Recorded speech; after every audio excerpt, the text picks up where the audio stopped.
se nganjëherë edhe bëhet kjo pyetja, mund të themi bab ose nën, domethënë vjerë dhe vjerës. Ne po i themi bab dhe nën njerëzve që nuk i njohim, për respekt dhe për shpreh domethënë një lloj mirënjohje ndaj tyre.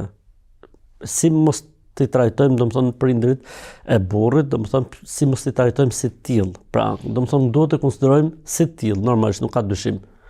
Por vim dhe tek pjesa tjetër që dy prindrit e burrit, pra vjerri dhe vjera, duhet ta shohin nusën si bijën e tyre.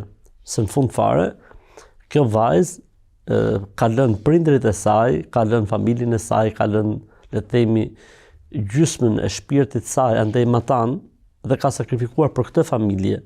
Dhe kështu duhet parë, pra duhet parë nusja si një vajzë e ardhur në shtëpi, si një bij e shtëpisë, nuk duhet parë si konkurrente, nuk duhet parë si rrëmbyesja e djalit, nuk duhet parë na e mori çunën, jo, çuni aty është, mashallah. Po kjo nusë domethënë është ajo e cila domethënë është bërë pjesë e një familje, është bërë pjesë e kësaj familje dhe duhet trajtuar si e tillë. Pra, si më thënë, siç e themi ne, t'i hapim letrat, të jemi një, edhe mos ta trajtojmë domethënë si diçka e huaj që na ka ardhur në shtëpi që se do të na marrë djalin apo do të na marrë diçka tjetër.